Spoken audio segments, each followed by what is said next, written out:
let me tell you something. It's been a tough year, y'all. Okay. Pause. We are. I cannot talk right now. And at the top of each podcast. And, Okay. And, yeah. I can't talk. Take two. Okay. Welcome to season 2 of Voices Amped. I'm Ellie Clark. And I'm Vanessa Becker-Weig, and we are your hosts. We are thrilled to have you join us as we jump into season 2 with more artists, organizers, and activists sharing their journeys, their work, and all of their wisdom. We were energized last season by our guests and their passion for making change in their own lives and the lives of those in their community. We are honored to share the space with them. A little bit different this season. At the top of each podcast, Vanessa and I will be bringing you some real talk. Last season was real talk, but Vanessa and I have been going through a lot, and it's been one of the toughest years of my life. People will come up to me and they'll be like, "Oh, hi, how are you doing?" And I'm like, I am pandemic fine. I'm exhausted. I'm a little burned out. I'm also actually in a really healthy, good place. So I don't know why I'm so tired and why I'm feeling so burned out. I just am so uncertain. It's been a really tough year, and Statement of the century. Yeah. We will also have some short bonus episodes documenting our new Bodies Amped project. So we invite you, our listeners, to reach out with conversations you're interested in having as well. So email us, ellie@voicesamplified.net or vanessa@voicesamplified.net. Join us and our guest in season 2 of Voices Amped. So today we're interviewing, who's coming up is Lora Wilson. Yes. And what did you talk to Lora about? Oh, we talked about her journey with hiking and her journey with self-care during the pandemic. We talked a lot about her work that she brings to the table with us for Bodies Amped, which we were just about to start when we interviewed her. And she is a dance movement therapist. So she talked about a lot of that. And she is such an inspiration to me. We talked a bit about that and how Ellie and I each have people that have inspired us to do some of the work that we do in starting the Girl Project. And Lora was definitely that for me. So, and we also talked about, some college memories and stuff. So that was fun. Yeah. So for anybody who doesn't know, we got an arts match grant supported by LG&E and KU through Kentucky Arts Foundation. And it is supporting Bodies Amped, which is a project that we're currently working on. That will have a performance or showing in March. And Lora Wilson is the very first guest artist we had come in. Yes. And we're going to start documenting that process as we go along. And it's been a new process, just like when we did the Girl Project, where we didn't know what it was going to be. And now we're learning. Yeah. And it was hard for some folks to be like, well, what are we doing? We're like, we're showing up. We're showing up and we're sharing a space. And it was our first go at working with adults. Yeah. Because we had wanted to do the project with women. The Girl Project, a lot of women said, I wish I had something like this. So it's our first time working with people our age. Mm-hmm. From, how old is Emma and Emma? So they're both 24, 25. 24 to Lydia, which I don't want to guess Lydia's age, but I would say we have a span of 20, 30, 40, 50, like 40, 50 years of the participants, which is really cool. Yeah. Super exciting.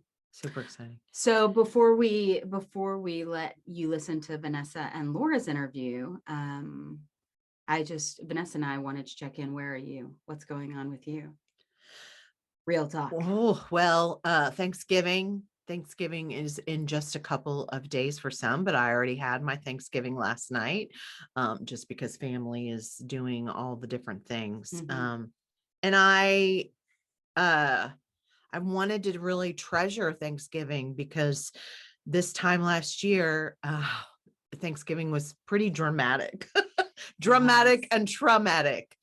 Because I wanted to Zoom with everybody because I felt totally unsafe and I didn't want to put my parents in an unhealthy situation. And everybody in the family decided to go ahead and have Thanksgiving all together. And my husband and I Zoomed in. And so that was a hard Thanksgiving. So all that is to say, no one knew what was going on at that time. No one knew what to do, what was the right thing. But this year we are all fully vaccinated and even boosted. So Wow. we got all together, and I really wanted it to be a super memorable special Thanksgiving. We had it super late. So I was so tired. It was like I ate all that food and then I'm like, okay, I'm ready to go to bed. Late is 7:30. Yeah, late For is me, that's 7:30. early. Yeah. So that's what's on kind of my heart right now is the importance of family and relationships, and just how you just never know from one year to the next where things are going to be. So treasuring every moment is so important, whether it's a pandemic or just, life and loss of life. And so that's been weighing pretty heavily with me, the importance of family, and when boundaries are made and when they're not made, and how important it is to keep those connections, and how do you keep it going.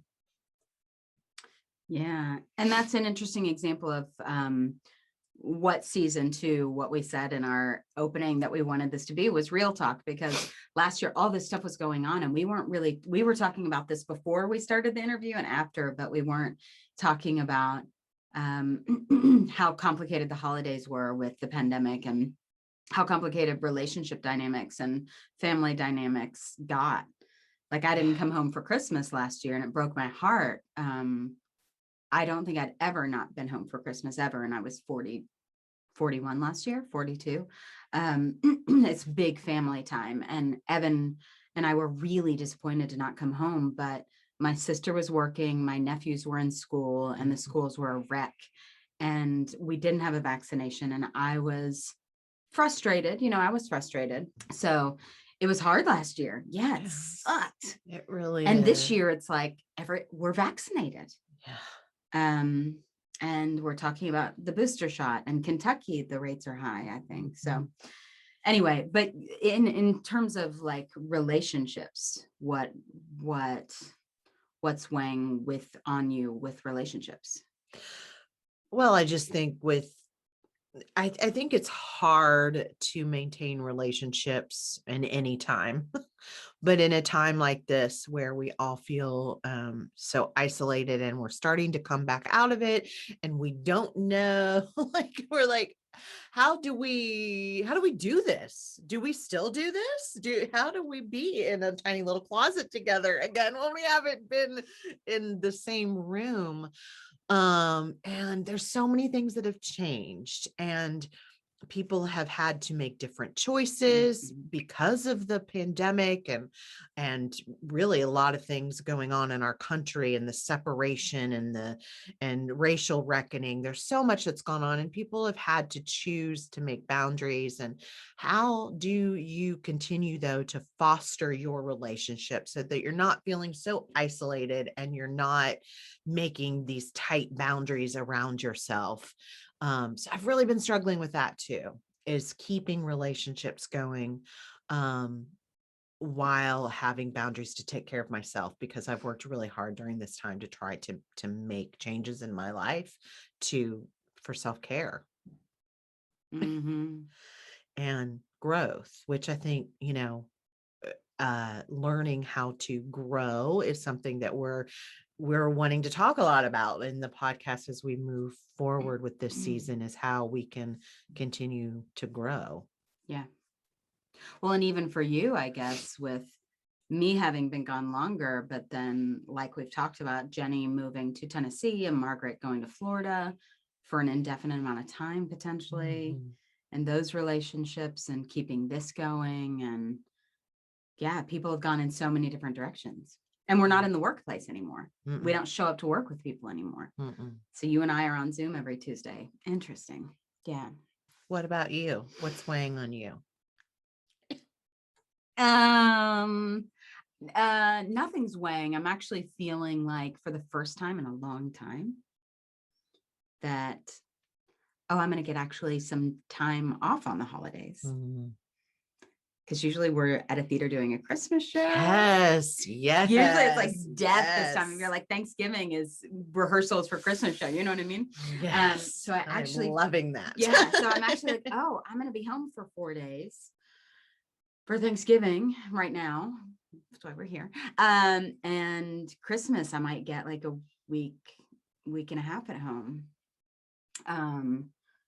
Without like having to work, which is crazy. And my mom's retired and, you know, so anyway, that's feeling good. And I think where I'm trying to put my focus. So, I don't know if I'm going to know the exact name of the podcast, but on my drive home, I was listening to Brené Brown on Dare to Lead, talking with James Clear, who wrote the book Atomic Habits.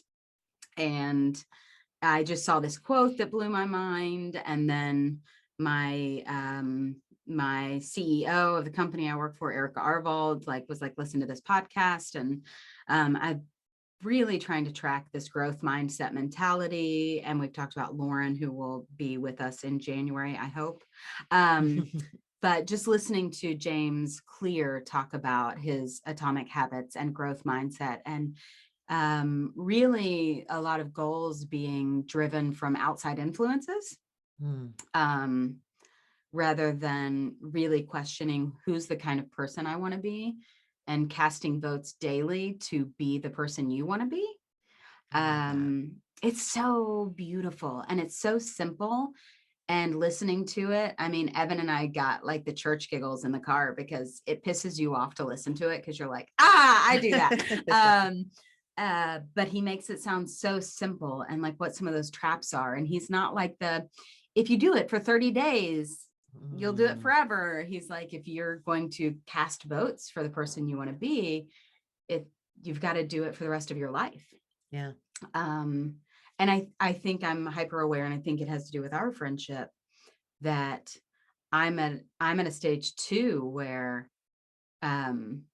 changes are going to happen fast, right? As you move into 40s, 50s, 60s, like you're starting to deplete in muscle. You're starting to your body is just changing a lot really fast. So you've got to stay strong and be consistent. Yeah. To just be the person I want to be as I am growing and getting older even. So anyway, this whole idea of growth mindset and casting votes for the kind of person you want to be, and that doesn't require, just like the presidential election, like you don't have to get 100% of the votes. You know, like even if 50% of the time you're casting the votes for the person you want to be, you come out the winner, or that person comes out on top. And just, you know, I see family, I see friends like stuck in ruts or like a negative mentality or hyper focused on hard stuff.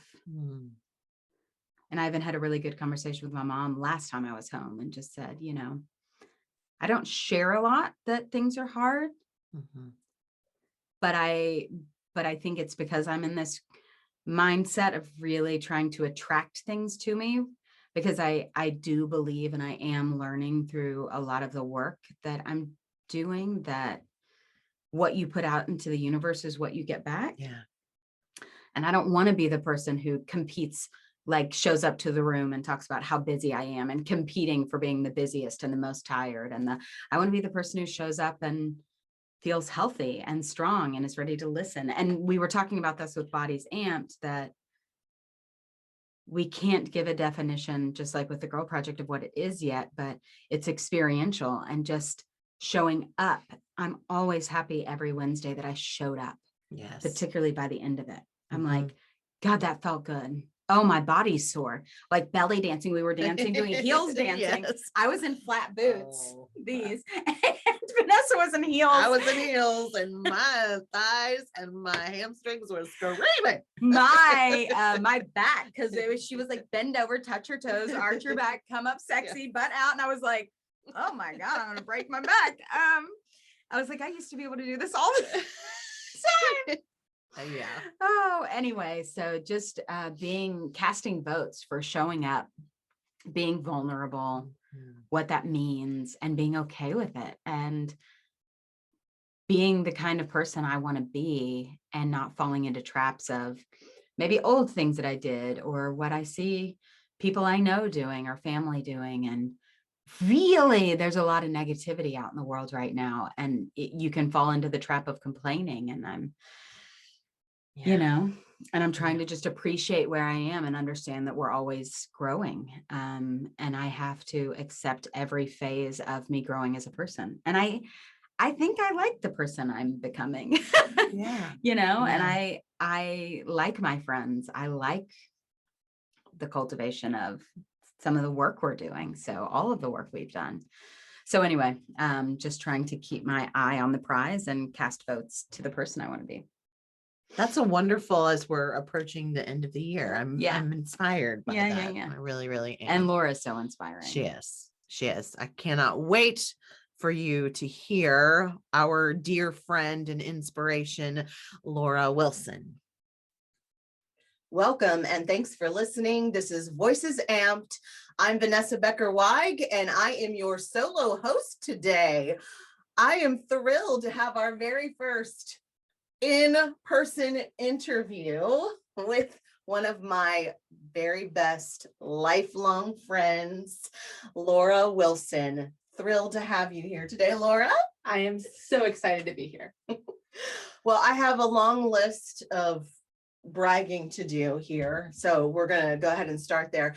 Lora graduated cum laude with honors from Wright State University with a BFA in acting, and earned an MA in dance as healing and therapy from the University of California, Los Angeles. She furthered her dance movement therapy, DMT training at Connections in Rochester, New York, under the tutelage of respected dance movement therapy pioneer, Danielle Frankel. Is that correct? Yes, that's correct. PhD, BC-DMT. She is a board certified dance movement therapist. Lora teaches nonverbal communication and mind-body interaction for the dance department. Where? I don't have this here. At Cal State University, Long Beach. Most recently, Lora presented great expression and neuroplasticity implications for dance movement therapy and Alzheimer's disease at the ADTA's 45th annual conference. She writes about dance movement therapy for various blogs on the web, including her own. She's was recognized as the leader of tomorrow in 2008 by the American Dance Therapy Association. Lora served as president of the California chapter of the ADTA for 2 terms and is a long-standing member of the ADTA's Public Relations Committee.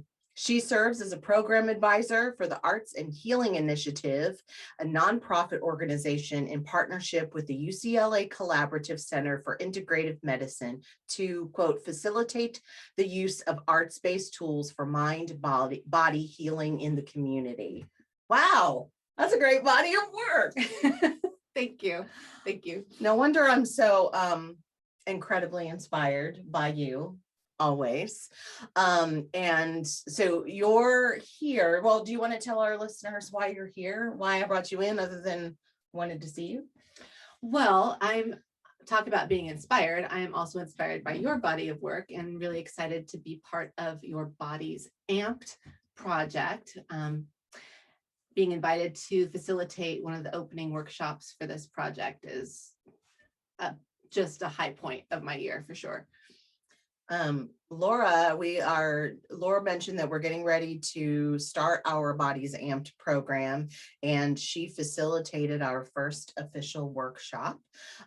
So in the rest of our season, for this season 2, we're going to be highlighting the Bodies Amped program. And Lora came in and worked with our group in kind of establishing the kind of opening ceremony, if you will, for the Bodies Amped program. And she's also worked with us over several years in our work with the Girl Project and Voices Heard. So she's kind of been a staple of the program since its inception. And quite honestly, one of the reasons I think I've told you this, that for me, the inspiration of starting the Girl Project was you. So Ellie has her inspiration, which is Ellen Hagen, and I have my inspiration, which was you. So I hope that you take that as a great compliment, that you are an inspiration for starting the Girl Project. That's incredibly humbling, because I've seen what you've done with that project over the years, and the seeds that you're planting with that community-based outreach and using the arts and the capacity to empower and to create change is so incredible. And that I'm somehow linked to that is very much an honor. Thank you. Thank you. You're going to enjoy this love fest. I know you all are. Loving each other. We're loving each other. Which is a good thing. So one of my first questions is, as long as I have known you, dance and movement has been a huge part of your life since we met each other when we were 18. 17. I was 17. Oh, yes. Yes. I was a baby. So when I met you, I was like, oh my gosh, this person is, I love this person so much. And I loved that you, I love to watch you dance and from your soul, because that's something I've always enjoyed as well. And so for you, why is dance and movement so important to you? Well, I didn't actually start any kind of official dance training until I was 16. Wow. It wasn't offered to me. I grew up in a very small town. I grew up in rural Illinois, like not even in a small town. And I didn't become aware that there was such a thing as a dance studio to take studio classes until I was 15. And I immediately wanted to take classes once I learned about it. At 16, my first classes in ballet and jazz were literally, I was standing next to like 9 and 10-year-olds as a teenager. Like I had to swallow so much pride to just begin. But because I started so late, my connection to dance has always been about an expression of something deeper. And even though I didn't have training early, I would dance just to ground myself, just to express myself. And I felt so present in the moment and grounded and centered and the healthiest I ever felt when I was dancing. So I actually didn't even know about the field of dance therapy until a couple years after undergrad. And I decided during undergrad that I didn't want to continue a pursuit of an acting career, but I didn't know what I wanted. And I gave myself permission to not know for a couple years. And I came to this awareness during that time that dancing had been my first love. It had always been my first love. And so when I was looking at graduate programs in choreography, I discovered a graduate program in dance therapy. And I'd never heard of that before, but, and I've told this to people, it was like a lightning bolt. It was just like, I am supposed to do that. I don't even know what that is. That is what I'm supposed to do. Because I realized in just seeing those words together that dance had always been very therapeutic for me, that it had been cathartic, and when I felt most alive and the most happy and the most expressive of whatever I was feeling that was not happy. I would channel my feelings into that. So that's what drew me to graduate school in dance therapy. And even on the first day of graduate school, I had no idea what it was, but but I was so sure. I was so sure that whatever it was going to be right, that I committed to that.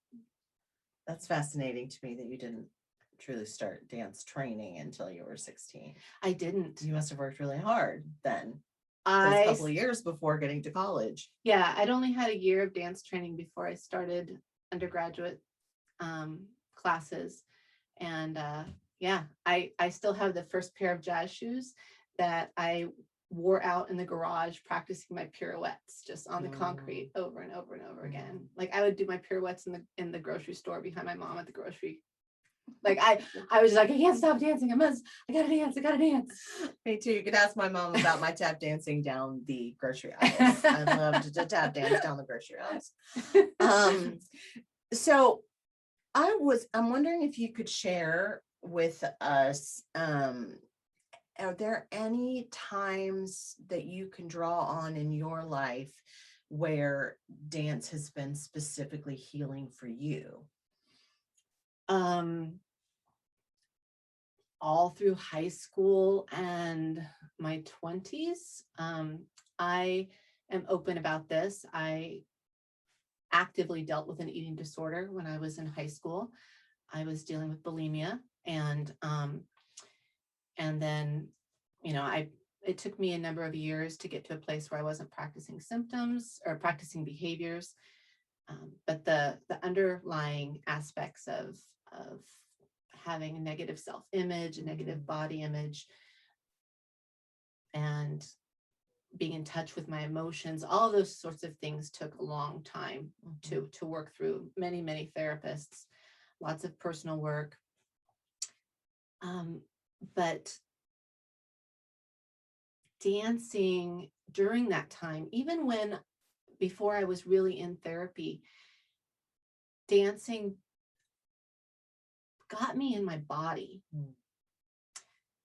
And that's the first step to healing. Like that's the power of dance therapy, is that it is an integrative form. You are trying to integrate your mind, your body, your spirit, your heart, your emotions. And that happens because of the mind-body connection, because we do have that connection.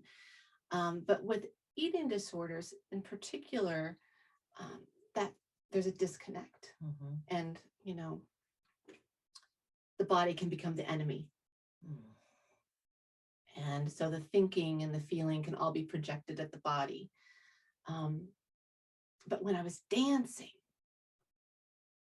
I was in my body and not hating my body. I was moving my body, and my body was an expression of my feelings. And so in those moments, there was integration. And it was like a glimpse of wholeness. And almost like anchors, getting me closer and closer to what I knew was possible out there. Like I want that again. I want to be able to feel whole and not hate myself.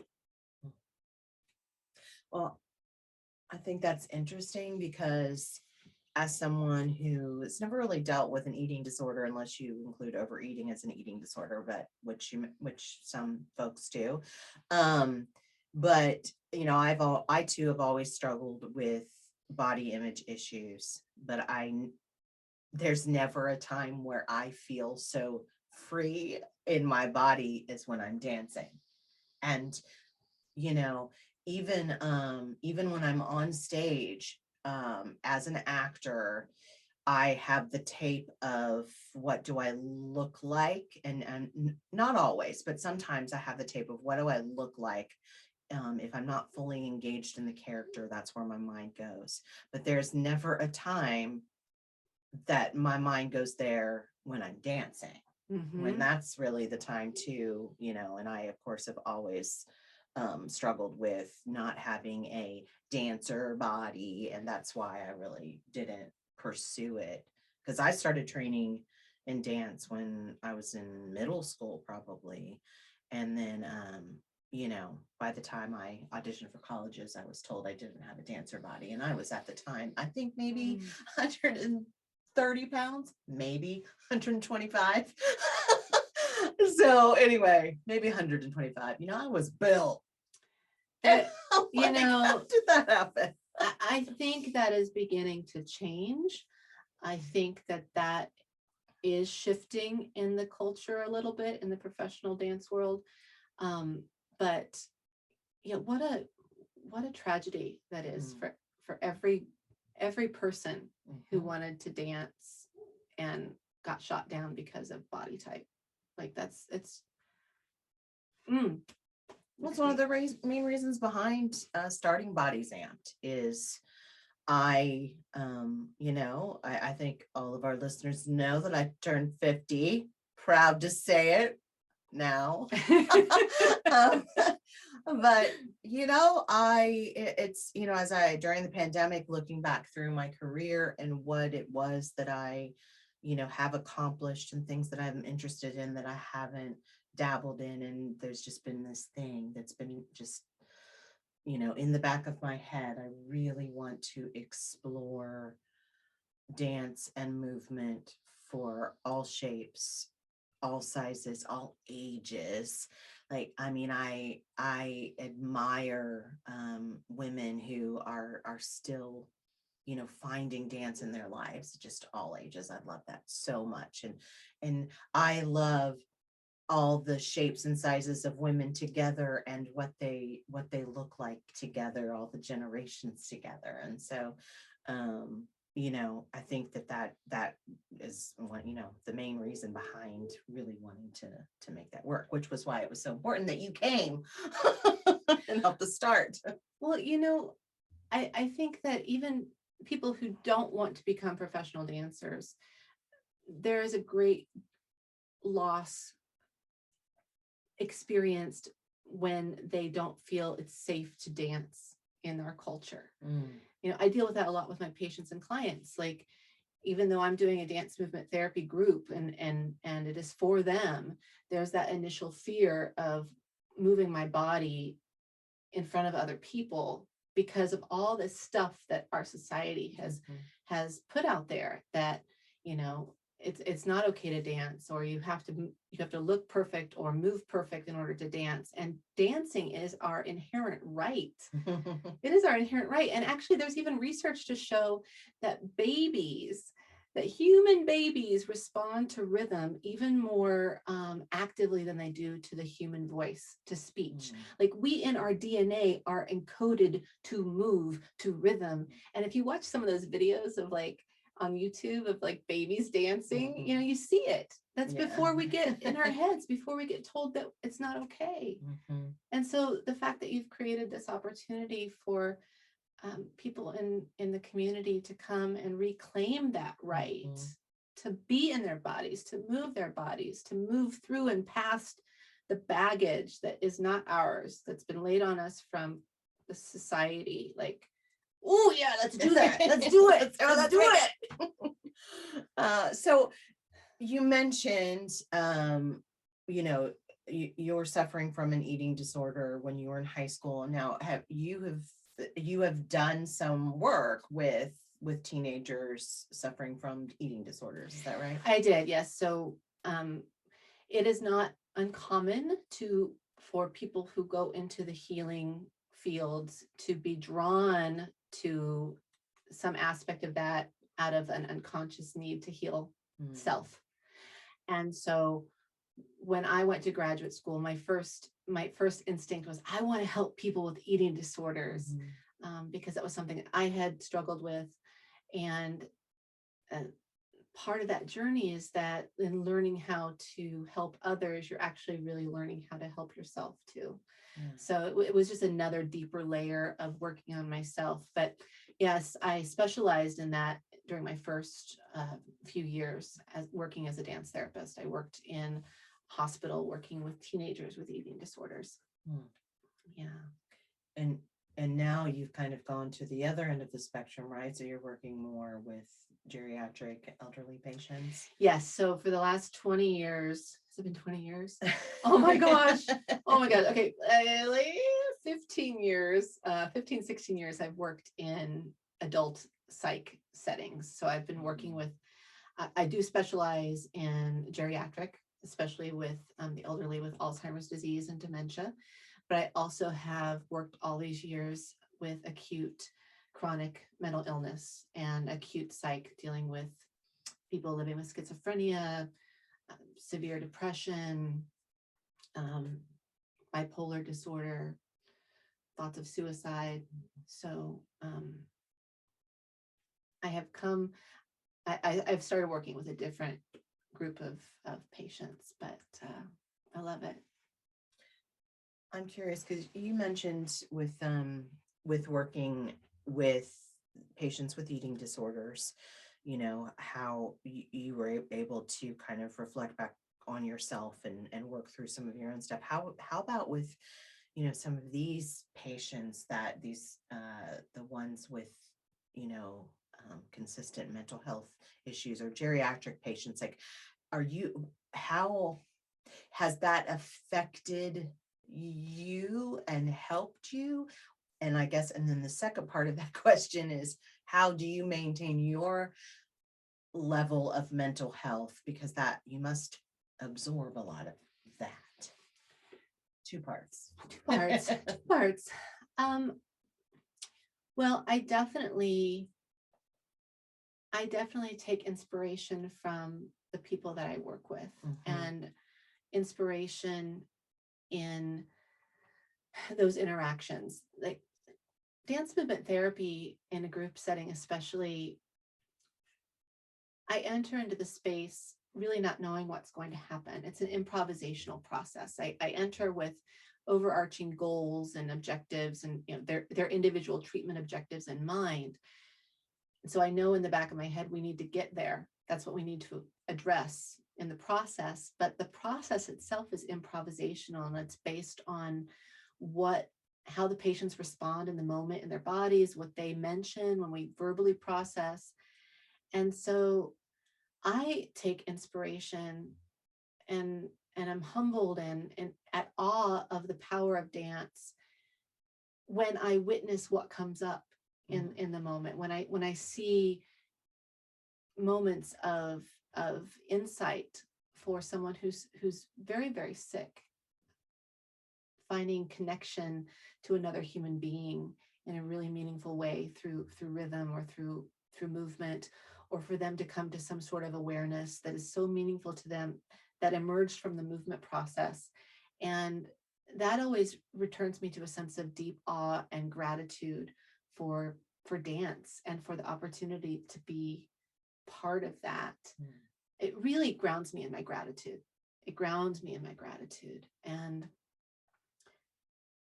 especially with those who are living with memory impairment due to dementia or Alzheimer's disease, I think the greatest takeaway I've had from that experience over the years is that it has made me appreciate and realize on a spiritual level that all we really have is the present moment. And that is so present when you are working with somebody who has memory problems, because they are not going to necessarily remember the details of what happened. But in the moment of the therapy session, we might be creating joy. We might be creating real connection on a human level. We might be expressing something that is present in the moment. And that grounds me.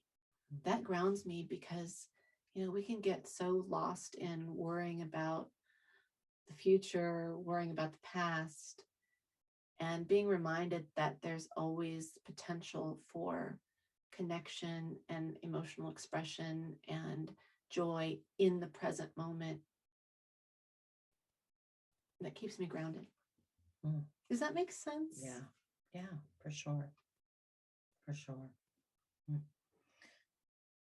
How has COVID affected?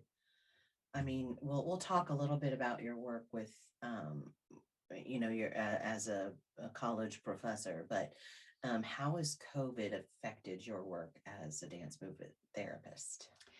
Well, the work in the inpatient units continued. The work in the outpatient facilities continued.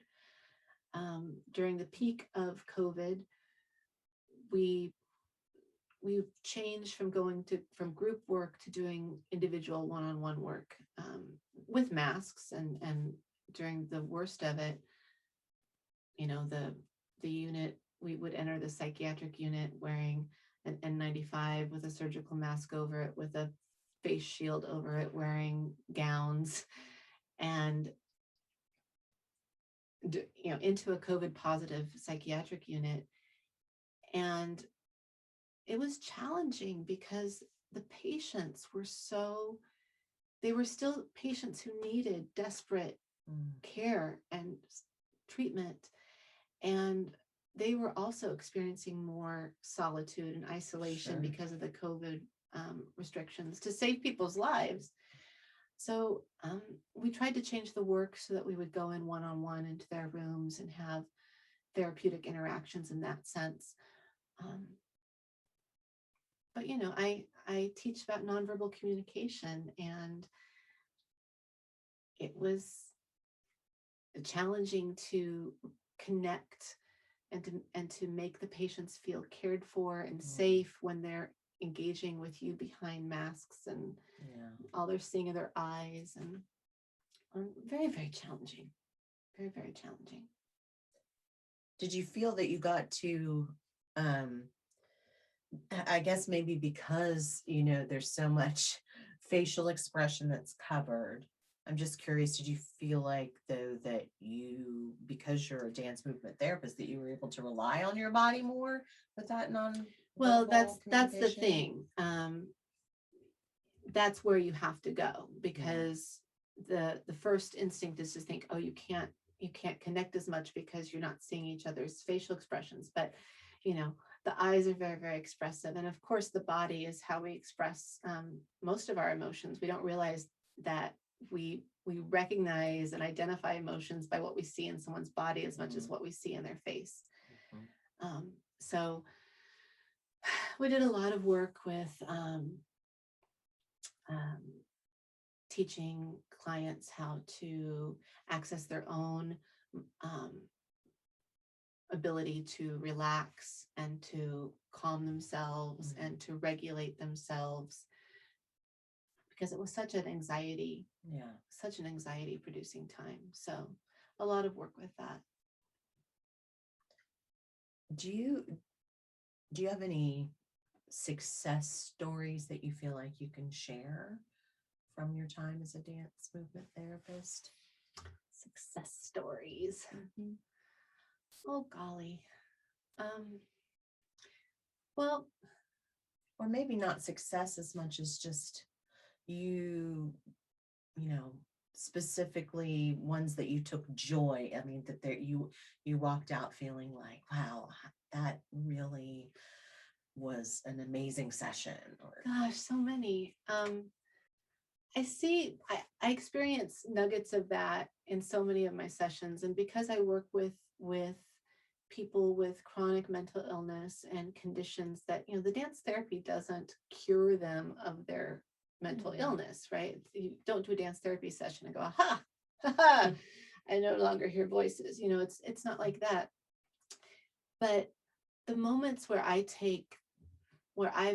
left just on a high and so in love with the work and what I do is when I see somebody who has inherently, they live most of their days and hours of the day very internally preoccupied, disconnected from others, unable to make eye contact, unable to have a meaningful conversation with somebody else, just very in their own shell. And that's how they live every day. And then throughout the course of a dance movement therapy session that is built, it's a gradual build. It's not like, you don't tell them connect, you don't do that. You build and you make them feel safe, and you start to facilitate ways to connect non-verbally. and acknowledge and validate whatever it is that they're giving to the process. But to see a client who's so internally preoccupied and disconnected from others actually volunteer to stand up and dance, or to lead somebody else in a movement, to engage for a moment in some sort of nonverbal, playful movement with another person, because that's a real connection. It's not a conversation in words, but it's a connection. And when I witness that, my heart, oh my gosh, my heart just sings. It's so beautiful. And I've seen that also with many times with the elderly with dementia and Alzheimer's disease, because also when I no longer work in skilled nursing facilities, but I used to. And when I would enter a room to do a group, oftentimes the workers there would have everybody assembled in their wheelchairs in a circle. And what I would see is just every individual person just slumped in their chair, just kind of shoulders down, head down, no social engagement, no interaction with one another. And for people who are cognitively impaired in that way, they really need that stimulation to come to be engaged. And 10 minutes into the session, playing music from their era, interacting with them one-on-one and getting them to start tapping their foot or tapping their fingers. It doesn't even have to be big. It does not have to be a big movement for it to have meaning in the bodily felt sense. And they would start responding to the music, and then I might ask them, well, what are we doing with our arms? What does that remind you? What do you think we're doing? And it would trigger some sort of movement-based memory, and someone would yell like, oh, well, we're swimming. And I'm like, where are we swimming to? And they'd be like, oh, Catalina, which is an island off of California's coast, and I'm like, oh, and then someone else would say, oh, I went to Catalina with my husband. I met him there. And then, oh my gosh, now everybody's reminiscing and sharing stories now because it all got triggered by movement. And the end of the group looks completely different. It is a group of engaged human beings sharing, laughing. Oh, I love that. I love that so much. I love it too. I hate that I coughed during that story. Oh, I love it too. It's amazing to watch, to witness. That's beautiful. That's really beautiful. I think I'm going to go on to some fun stuff. Oh, fun stuff. Fun stuff. Okay, so I have so many wonderful memories with you, and don't worry, I'm not going to talk about some things. Oh my, you have insider information. I do. She does. And you have lots of insider information for We'll me just too, both so. lock the key on that. Okay, so one of my favorite times with you, though, is my first big musical that I directed and you choreographed. You talk about a dream team. Getting to direct and choreograph Pippin with you was just one of the greatest joys of my life. We were both like, mid to late 20s, I think. We were babies. We were babies, and like all of those kids are like full-fledged grown-ups, and it's so weird. But anyway, you just it set the bar high for any other director choreographer relationship I had, because sometimes I direct my own stuff, but then sometimes I have a choreographer, and I always reflect back. I'm like, I was so lucky for that to be my first big musical, to have someone, because I had choreographed musicals before, but I had never directed, and to have someone, just be able to carry out exactly what was needed without even having to, like, it just happened. Like, it just happened, and it was so easy. Isn't always that way. But anyway, do you ever get a chance to choreograph anymore? Oh, I want to choreograph. You know, I'm choreographing in my head all the time. Sure you I am are. choreographing in my head all the time. Golly, when was the last time I actually choreographed? I don't even remember. But yeah, no, it's been a while. I think the last time I choreographed was when I did that small piece with you for Voices Heard. And I Yeah. just did that little solo, and that was really meaningful. That was a big moment for me to it was short, but just to choreograph and dance again as a performer, that was a big deal for me. Like just it reignited the artist self, you know. And I think, you know, you asked earlier, and I didn't talk about this, about how do you self-care when you are in a position of caring for others. And I've talked about this with other dance therapists and other creative arts therapists, you know, like art therapists and music therapists. It's always the same. Like we always need to remind ourselves to come back to our art form, because Sure. the reason we got drawn into a creative arts therapy profession is because practicing the art for ourselves was so meaningful. That was where we found the hook. So anytime we can continue to tap into that is how we self-care. So I do a lot of dancing for myself, but I'm going to take that as a reminder Yes. and a subtle nudge, nudge, nudge, nudge, to create that opportunity for myself again to choreograph. Good. I'll keep nudging. Okay, Because nudge, I love nudge. Choreographing. What's your favorite music to move to? Oh my gosh. I would say, like, honestly, jump blues. Jump blues and like swing music. Like, yeah, or soul. 60s soul. Like no, but it's yeah, like Louis Prima. I love Louis Prima. Oh, You know, that I love anything from that era that has a real drive to it, because as you know, I am a Lindy hopper. So if I can Lindy hop, I'm happy. Well, that leads me to a question that I was going to ask later, but since you mentioned Lindy hopping, so Lora is one of the bravest, most adventurous people that I know, which is yet another reason I'm so inspired by her.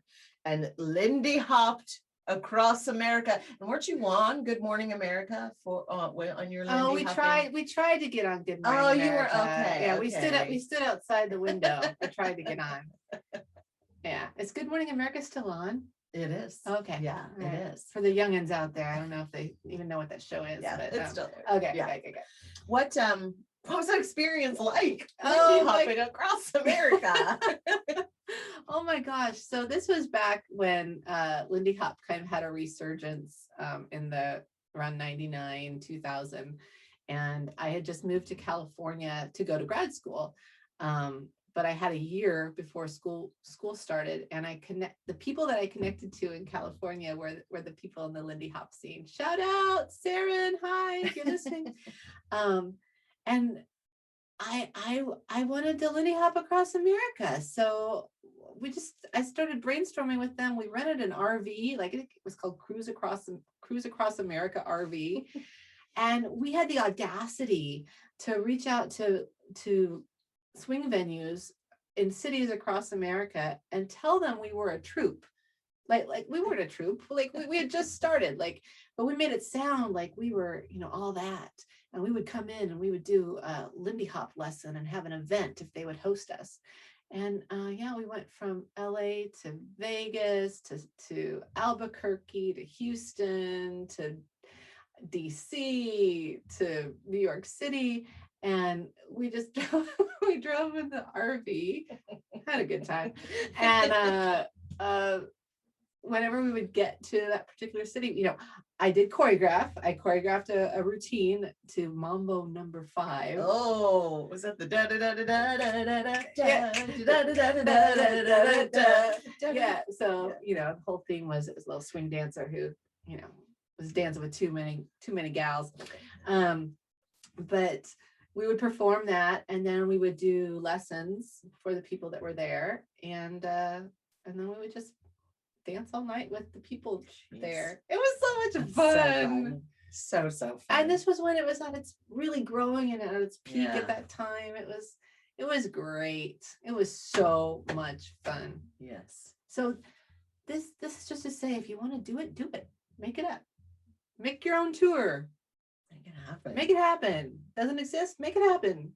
Well, aside from Lindy hopping across America, which I'm sure must be right up there, but what are, as you look back kind of so far on your career as a theater artist and dance artist, choreographer, if you look back on that kind of part of your life, what would you say would be your favorite? Do you have a favorite? Oh, well, I mean, as a choreographer, and without a doubt, working with you on Pippin, so much fun. Oh my No, gosh. that, I mean, not to just continue the love fest for a moment, but I think it does, when you really have a connection with a fellow artist and you're really in sync, that process is so incredibly rewarding. And that was us, we really were in sync. In terms of performance, I have to say, without a doubt, even though it was a college performance, my freshman year when I got cast in a chorus line, because I'd only been training for a year. And I wanted that so badly. And I worked so hard to get from zero to being cast. Like, it was just, that's how bad I wanted to dance. Like, that's how hard I worked at it. And then to be cast in just the, for what I think is the epitome of a dance musical was just a dream come true. That's incredible. I remember when I remember the casting notice when I saw it go up on the green room door or the bulletin board. I saw my name on there and I literally sprinted from the theater across campus all the way to my dorm room. I'm not a runner. I don't run ever. I was so high. I just ran to go call my mom. Oh, so well deserved. She played BB. I did play BB. Fabulous. So good. So good. Okay. So Lora has been here visiting with me for like 5 days. And I was saving for this podcast interview to find out the down low on your through hike. And could you just give like a brief history of the Lora Wilson mountain climbing, hiking, adventurous soul that you are? Well, so I got the bug to start hiking in 2014.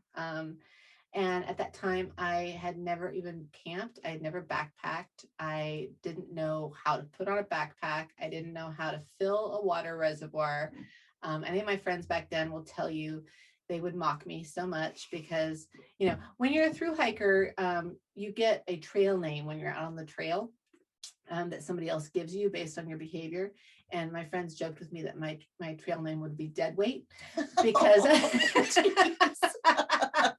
because I literally didn't know how to do anything. I was like, how do I do this? How do I do that? So just to say that little self-deprecating humor there, I knew nothing. And I do not consider myself an athlete. I'm not a runner. I'm, didn't really do sports other than volleyball. But I decided that I wanted to hike the John Muir Trail, which is a 220 some mile hike from Yosemite to Mount Whitney, which is the highest mountain in the 48 states. So that's a goal, and it's still out there for me. I'm working towards that. But on the process of getting to that place, I set higher and higher goals for me. I started bagging peaks, as they say it, like climbing. Bagging peaks. Yeah, climbing mountains, and in California, which are all over the place. And in 2017, I did my first solo backpacking trip on the High Sierra Trail, which was from Sequoia National Park to Mount Whitney. I summited Mount Whitney at sunrise. So cool. So cool. So that was a 77-mile backpacking trip I did over 6 nights. And then this summer, I completed the Tahoe Rim Trail, which is on the ridgeline around Lake Tahoe. It is 165 miles. I completed 155, and I did it over 2.5 weeks. Wow. By myself. I am no longer dead weight. I am now self-sufficient. That's amazing. Yeah. I try to think about this because I'm such an extrovert. I try to imagine myself being alone for 2.5 weeks, and if I could deal with myself. What does it do for you? Like how is it healing? Are you able to really then truly like work through things? What does it do for you? Well, I think this trip in particular, the reason why I was very much wanted to do the trip this summer is a counter response to being isolated in my studio apartment during COVID. I live in a studio apartment. It's very, very small. And even, I was pretty much living in that apartment. I was able to work from home, thankfully, very grateful for that. So I lived in that space and did not venture out very often for over a year. And I wanted to have almost like a complete counterbalance of the exact opposite from being confined in a space to just walking, moving, almost like if I could have walked for a year and my body would have handled it, that's what I would have wanted. I think doing a through hike of that length by myself a year or two ago would have been much more challenging for me emotionally to be by myself. But I think that one of the gifts, very hard earned from COVID, because the first 5 or 6 months were very, very difficult to be by myself with myself, as I'm sure many people experienced. But finding my way through that and learning how to cope and enjoy my own company and be by myself and find the way to live and thrive alone in a small space made thriving alone in nature's majesty spectacular. Yeah. I had already become my best friend. I had already learned how to take care of myself. And now I got to do that just walking and seeing the most amazing sunsets over Lake Tahoe, or, feeling the wind on top of a ridgeline, or watching eagles flying. It was spectacular. And I only listened to music or podcast of that 2.5 days for, I think, 5 hours. The rest of the time I was just silent, just listening to my thoughts, listening to nature. And that's not to say I didn't have hard days. Sure. Because I had hard days. And the challenge for me was about the negative thoughts that come up with my body, when my body starts to hurt, or when I feel weakness, or when I feel an injury, a hint of an injury.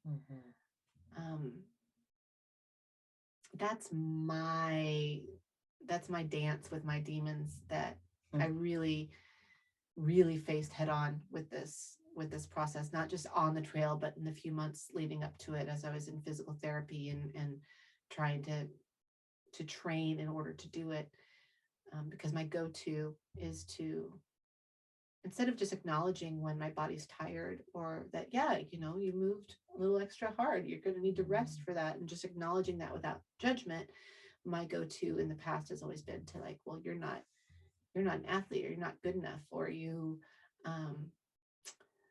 you know, what did you do wrong? Just beat myself up. Yeah.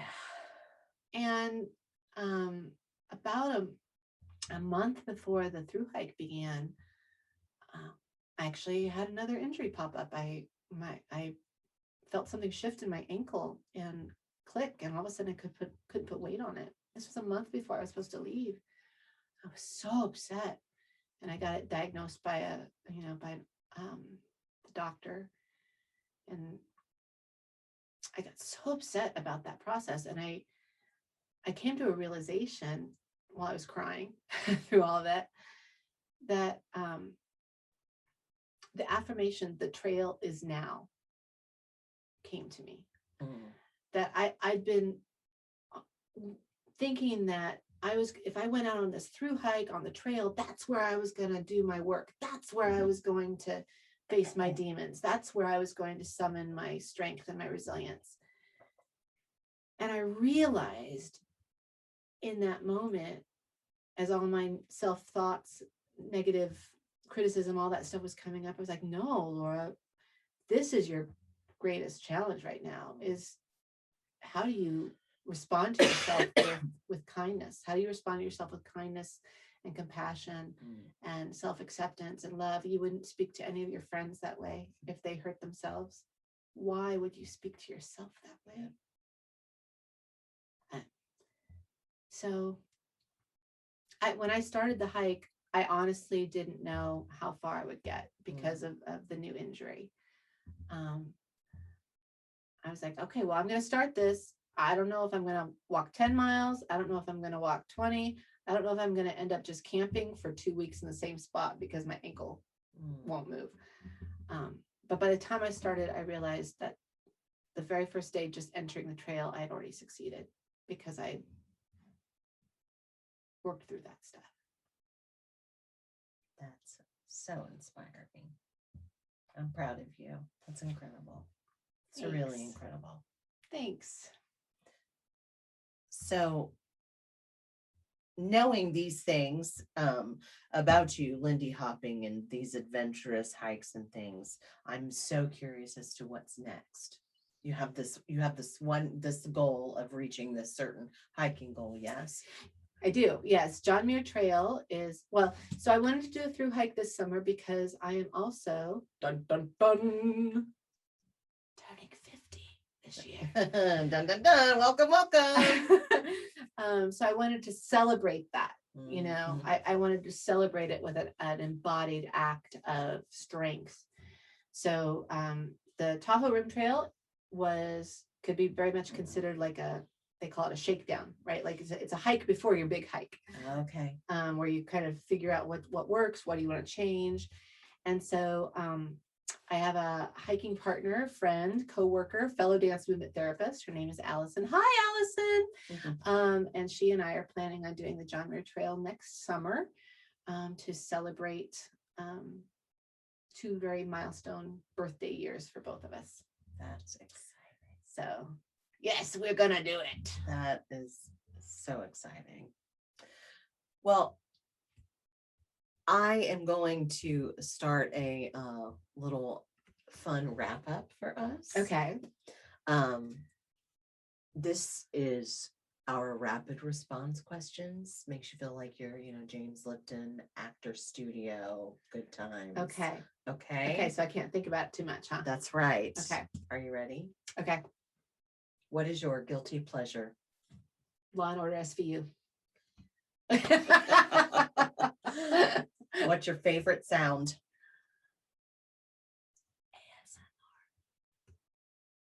ASMR? Isn't that what they call it? Like, talk like this. Oh, okay. If you could have dinner and conversation with one person, who would it be? Stephen Colbert, Stephen I Colbert, knew Stephen that Colbert. was going to be the Stephen answer. Colbert. Stephen Colbert, are you listening? Are you listening? Because I'd really like to just have a drink with you. Okay, thanks. Is that all you want? I respect his wife. His wife's very nice. I've gotten to know her this past year on TV. So Okay. What profession other than your own would you like to attempt? oh my goodness. I would love to be a river raft guide leading whitewater raft trips down the Grand Canyon, Colorado River. Oh, fun. Me too. If you could bring anyone back from the dead, who would it be? Oscar Wilde. Oh, yes. What do you want people to say about you when you're gone? That she danced. So poetic and right, spot on. What's your favorite Anne Rice novel? Oh, okay. Easy. Queen of the Damned. Queen of the I Damned. love Queen of the Damned. Like I love the female centric aspect of it. I love Yeah. the huge long history, like getting to the root of how did it all start? Great. Most important question: action, thriller, rom-com, or documentary? Are those 4 questions? Which one? Which one? If you Action, had to pick. action, thriller, Action, thriller, rom-com, or documentary? Gotta choose one. If it's high quality rom-com. High quality rom-com. Yes. Don't be afraid to admit that. It's okay. It can't be crap though. Most rom-coms No. suck. They really do. They really do. But a good rom-com is pretty important. If it's When Harry Met Sally quality, Yeah. Yeah. What are you?